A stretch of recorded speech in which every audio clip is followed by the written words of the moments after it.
എനിക്കറിയാം എൻ്റെ അച്ഛന്, പിന്നെ അച്ഛൻ അറിയാവുന്നവർക്ക് അറിയാം അച്ഛനെ. അത്രേ ഉള്ളൂ. എനിക്കിപ്പം ആ ഒരു ഇൻ്റർവ്യൂ വീണ്ടും ഇനി കുത്തിപ്പൊക്കി ഒരു സംഭവമാക്കണമെന്ന് എനിക്കില്ല. എല്ലാവർക്കും നമ്മുടെ ചാനലിന്റെ പുതിയൊരു വീഡിയോയിലേക്ക് സ്വാഗതം. ഏറ്റവും പുതിയ ന്യൂസ് അപ്ഡേറ്റ്സുകൾക്കായി ഈ ചാനൽ മറക്കാതെ സബ്സ്ക്രൈബ് ചെയ്യുക. സ്റ്റാർ മാജിക് താരം കലാകാരൻ കൊല്ലം സുധിയെ എല്ലാവർക്കും അറിയാവുന്നതാണ്. തന്റെ ഭാര്യയ്ക്കും മക്കൾക്കുമായി എന്തെങ്കിലും സമ്പാദിക്കാനുള്ള സാഹചര്യം മരണം വരെ കേവലം സുധിക്ക് ലഭിച്ചിരുന്നില്ല. അതുകൊണ്ട് തന്നെ സ്വന്തമായി ഒരു വീടെന്ന സ്വപ്നം പോലും സാധിച്ചെടുക്കാതെയാണ് സുധി ഈ ലോകത്ത് നിന്നും പോയത്. 2 ആൺമക്കൾക്കും മാതാപിതാക്കൾക്കുമൊപ്പം കോട്ടയത്ത് ഒരു വാടക വീട്ടിലായിരുന്നു ഒരു വർഷം മുമ്പ് വരെ സുധിയുടെ ഭാര്യ രേണു താമസിച്ചിരുന്നത്. വാടകയടുക്കണമെങ്കിൽ പോലും രേണുവിനെ മറ്റുള്ളവർ സഹായിക്കേണ്ട സാഹചര്യമായിരുന്നു.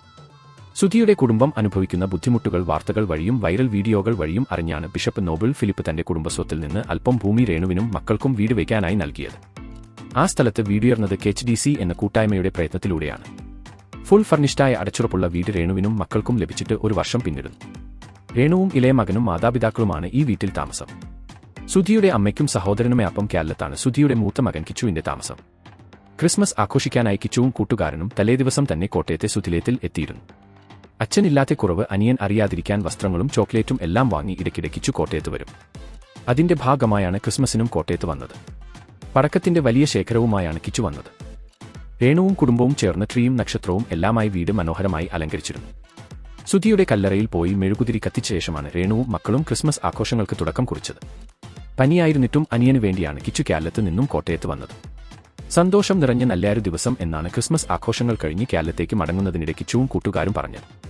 ക്രിസ്മസ് ആഘോഷത്തിന്റെ വ്ലോഗ് വൈറലായപ്പോൾ പ്രത്യക്ഷപ്പെട്ട കമന്റുകൾ ഏറെയും രേണുവിനെ വിമർശിച്ചായിരുന്നു. ഇത്ര മനോഹരമായ വീട് നിർമ്മിക്കാൻ സ്ഥലം തന്ന വൈദികനെയും അത് നിർമ്മിച്ചവരെയും രേണു പരിഹസിച്ചത് ശരിയായില്ലെന്നാണ് ഏറെയും കമന്റുകൾ. എന്റെ വീടിന്റെ അപ്പുറത്താണ് അച്ഛന്റെ വീട്.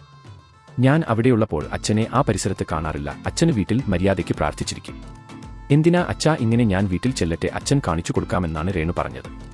കയറി കിടക്കാൻ തന്നവരെ നിന്ദിക്കുന്നത് ശരിയല്ലെന്നാണ് കിച്ചുവിന്റെ വീഡിയോയ്ക്ക് വന്ന ഏറെയും കമന്റുകൾ. ബിഗ് ബോസിന് ശേഷം അഭിനയം, പ്രോഗ്രാമുകൾ എല്ലാമായി രേണു കൂടുതൽ സജീവമാണ്.